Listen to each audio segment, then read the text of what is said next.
que Goldman Sachs va coopérer avec l'enquête de la SEC. Attends, j'ai une pensée profonde pour notre ami Olivier Besancenot.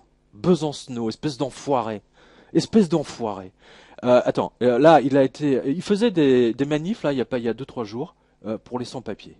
Alors, je dis à Besancenot, et vous, tous les mecs de gauche, là, tous les pseudo-anards, de petits lâches que vous êtes, quand est-ce que vous allez faire une manifestation devant les banques, les Goldman Sachs en particulier, parce que les sans-papiers, excuse-moi mon pote, mais on leur a pas demandé de venir pour l'instant. On a donc bien d'autres soucis à régler en France. Et si tu t'occupais des Français, Monsieur Besancenot, espèce d'enfoiré, non mais c'est tout ce qu'ils trouvent à faire. C'est tout ce qu'ils trouvent à faire. Tu vois que ces mecs-là sont à croire qu'ils sont payés, tu sais, pour détourner l'attention. Ou alors qu'ils n'ont pas assez de recul.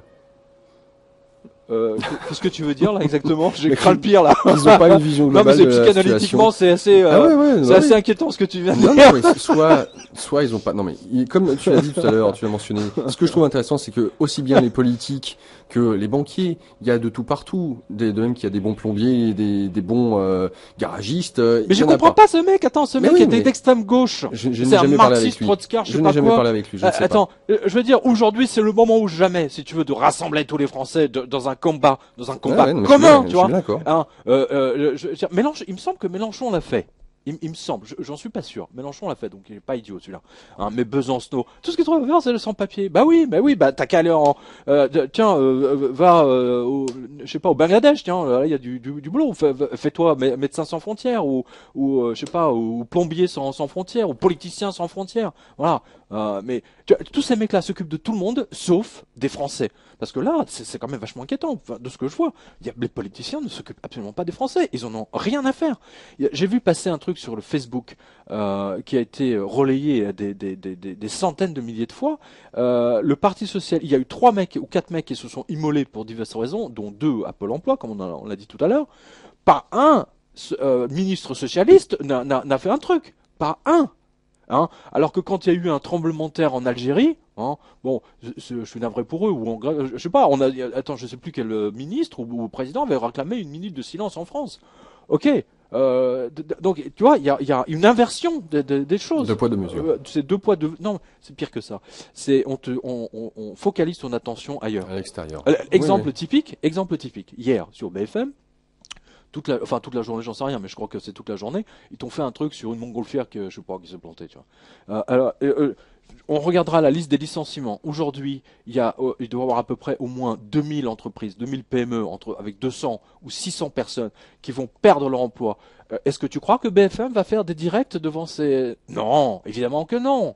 Évidemment que non. Non, c'est plus simple, si tu veux, de te passer les images en boucle toute la journée d'une montgolfière qui se crache. C'est comme le bus en Zambie, tu vois, qui s'est craché. Ok, il y a un Français ou 2 dedans. On est désolé pour eux. C'est la vie. C'est sûr. C'est la vie. Ça fait partie des choses. Mais franchement, ça fait quand même d'autres informations qui sont beaucoup plus. Là, je réagis en tant que journaliste. Tu vois. Je veux dire, c'est du fait divers, mais vraiment, c'est une ligne, quoi. Voilà. De Roissy, les passagers détroussés. Les 6 individus sont montés dans le bus jeudi vers 18h45, le visage masqué. L'un d'eux, porteur d'une arme de poing, a menacé le conducteur pour se faire remettre le fond de caisse. 10 €. Les autres ont dérobé les sacs à main de 3 dames dans le bus. Ensuite, les télévisions, les médias ne l'ont pas dit. Les voleurs ont essayé de mettre le feu au bus, avec les passagers dedans. Mais bien sûr, donc c'est là, le point intéressant, il est là. Ce n'est pas qu'un petit braquage. Là, il y a un problème ethnico-économique, j'en ai déjà parlé maintes fois, c'est un vrai souci. Quand des gens essayent de mettre le feu, c'est-à-dire brûler 10 personnes ou 15 personnes dans une boîte, là en l'occurrence c'est un bus, on l'a déjà vu dans l'attaque du tramway de Mulhouse, on l'a vu également au TGV, l'attaque du TGV, je signale qu'ils ont essayé de mettre le feu, ils ont brûlé une vitre, j'en ai déjà parlé, donc là il y a c'est un truc ethnique. Je rappelle que les Allemands brûlaient les Juifs, donc là c'est une population, c'est un truc ethnique, ça se voit, mais les médias ne veulent pas vous le dire. Attends, ça fait désordre ça. Tu imagines? Ils ont mis le feu avec les passagers dedans du bus. C'était à Gussainville, c'est à côté de Roissy. Hein, voilà, parce que l'autre jour j'ai dit ici que bientôt quand les mecs vont arrêter un avion au décollage, qu'ils vont braquer tous les passagers, donc là effectivement, non, là, ils sont trop minables ces mecs, hein, tu vois, ils attaquent un bus du Rapt, hein, 10 euros. à côté de Roissy, tu Ouais.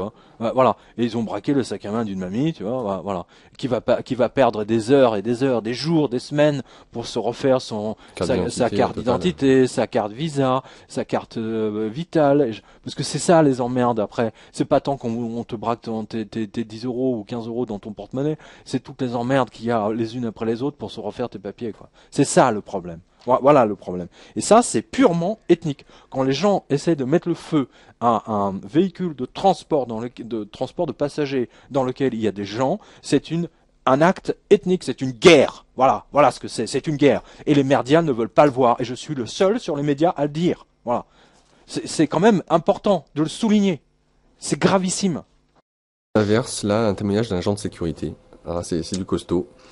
C'est un Ah lecteur. ouais, oui. Karl. Je remercie Karl. C'est vraiment. Ouais, qui C'est travaille- très très gentil parce que j'ai été bon en contact. témoignage. Et, voilà, c'est un beau témoignage et il m'a envoyé des pièces qui montrent que effectivement, attends, c'est chaud là. Hein. Que j'ai pas publié parce que bon, ça sert à rien. Ouais. Mais c'est chaud chaud. Voilà. Alors, ce que nous dit Karl, qui travaille dans un centre commercial et qui nous tient informés de ce qui se passe sur le terrain, là où les politiques n'osent pas aller, bien entendu. Je cite, c'est du vécu. Hein. Pour répondre à votre dernière question, oui, je pense que c'est si grave que ça. Depuis les 5 dernières années, les choses ont beaucoup changé. Quand je travaillais à Bordeaux, j'ai vu la violence et les conflits ethniques et religieux augmenter. Bordeaux s'est foutu, c'est au bord de l'explosion. Mais en Bretagne, depuis 5 ans, les choses ont aussi évolué et empiré. J'essaie de rester objectif, bien sûr, mais je peux vous assurer que ça monte en pression énormément. Le nombre de vols a augmenté, y compris le montant, et les personnes que l'on interpelle sont de plus en plus souvent des gens de... Alors, il y a de tout, tout. Voilà. Et on interpelle... De E, de A, de R et de GE. Hein, On interpelle maintenant beaucoup de gens qui sont malades et qui ont l'aide médicale d'État pour les étrangers. Ils volent beaucoup de nourriture. J'ai pris un mec la semaine dernière qui a volé 2 barquettes de viande qu'il avait cachées dans son t-shirt et même dans son slip. Quand ils volent autre chose que la viande, c'est pour revendre. En ce moment, c'est tous les jours et ça augmente. Vendredi, il y a des R qui sont rentrés dans notre galerie marchande et sont allés dans la boutique Orange. Ils ont essayé d'attirer l'attention du vendeur et sont montés dans les réserves de la boutique pour prendre les téléphones. On est arrivé et ça a chauffé. Ils n'hésitent pas maintenant à forcer le passage et essayer de voler parfum, maquillage, hi-fi pour revendre et donc se nourrir. Les mecs se déplacent de la capitale pour venir voler dans les départements ruraux autour. La semaine dernière, dans le 37, un Leclerc s'est carrément fait braquer dans la nuit. La parfumerie avec des produits de luxe par des mecs du 92.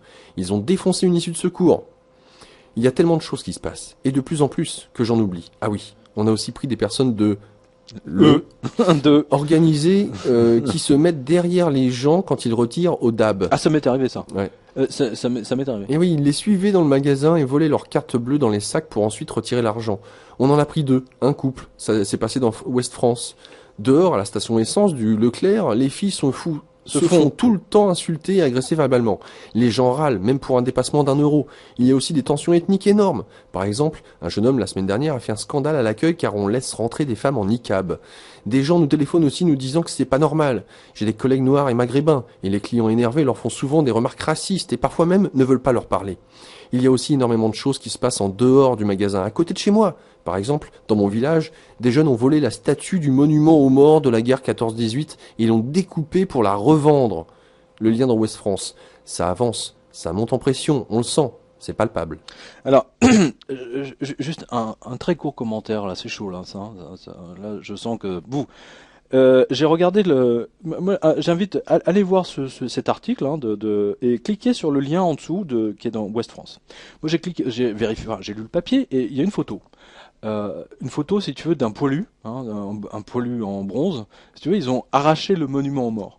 C'est-à-dire que tous ces Bretons, tu vois, tous ces Bretons qui ont été déportés pour servir de boucherie hein, au canon, hein, eh bien, la dernière chose qui leur restait justement, c'était des monuments aux morts, tu sais, dans tous ces villages qui faisaient la gloire de la France, tu vois, hein, avec les noms de tous les gens. Et puis il y avait une plaque, tu sais, en bronze. Eh ben non, ils ont détruit le mec la statue du mec est découpée en 3. Hein.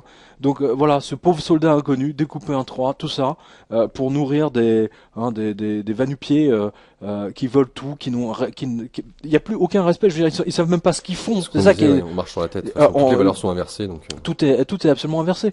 Et j'ai vu ça comme un symbole, c'est-à-dire que c'est le dernier crachat, si tu veux, sur le soldat français qui est mort. Voilà, sur le passé de la France. Hein, notre mémoire. Parce que comme disait De Gaulle, je veux dire, il faut quand même pas oublier que la France est constituée à coups de sabre. Hein, enfin, je me souviens plus de la formule exacte, mais c'est à coups de fusil au sabre et au fusil. Hein, il y a du sang, hein, c'est vrai. D'ailleurs, il n'y a pas que la France, hein, c'est tous les autres pays. La terre entière. Voilà, la terre entière.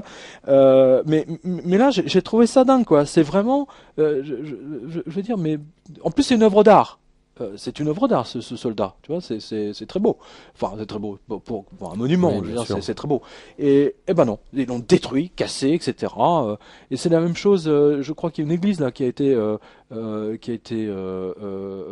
littéralement détruite par un. Alors, le mec est présenté comme c'est toujours un dérangé psychique. Hein, c'est un fou. Hein. Et le mec est venu poser un Coran, j'allais dire un Coran sur tu vois, sur sur l'autel. Hein, voilà. Et il a détruit tout le reste. Hein, voilà. C'est que ça en ce moment. C'est que ça. Et c'est pour ça que je dis que les tensions ethniques. Moi, en tant que journaliste, je vois toutes ces. Tu le vois avec moi, hein, tu vois tous ces effets popcorn, si tu veux, ils sont de plus en plus nombreux maintenant. Hein, ça chauffe dans l'huile, hein, c'est ploup, ploup, ploup, ploup, hein, il y a c'est la cocotte minute, là, ça commence à siffler. Quand ça commence à bouillir, ça... ouais, et puis là, on y est. Hein. Petite bulle, et puis ça grossit. Hein. On y est, et puis là, on va terminer cette... il nous reste encore... ça va, on a encore du temps, on va faire le... Hein, tiens, si tu veux bien lire ça, si tu veux. Comment il s'appelle ça, c'était parce qu'en ce moment à l'île de la Réunion, ça chauffe aussi. Oui, parce que ce que disait tout à l'heure Daniel Richard était intéressant. Ce qu'il disait que les jeunes sont en chômage, ils sont surdiplômés, ils sont en chômage. Mais là aussi, la plus grande injustice de ce gouvernement socialiste de crétins fous, c'est que il sponsorise uniquement des emplois jeunes pour des mecs qui n'ont jamais rien foutu en classe. Donc, ils fabriquent les inégalités, alors que ce sont les premiers mecs qui te disent qu'ils veulent l'égalité, tu vois. Mais il ne peut pas y avoir d'égalité à ce niveau-là. Je veux dire, si tu payes des gens qui n'ont strictement rien foutu, hein, toi, en tant que parent, putain, tu t'es fait chier à contrôler tes mômes, à qu'ils fassent leurs devoirs pendant des années. Et qu'est-ce que tu vois? Tu vois un gouvernement qui décide de payer des mômes, de donner du travail automatiquement à des mecs qui n'ont rien foutu en classe. Voilà. Il y a quelque chose qui ne va pas. Oui, bah oui, ça crée une égalité forcément. Il y a quelque chose qui ne va pas. On est dans un gouvernement stalinien, c'est clair.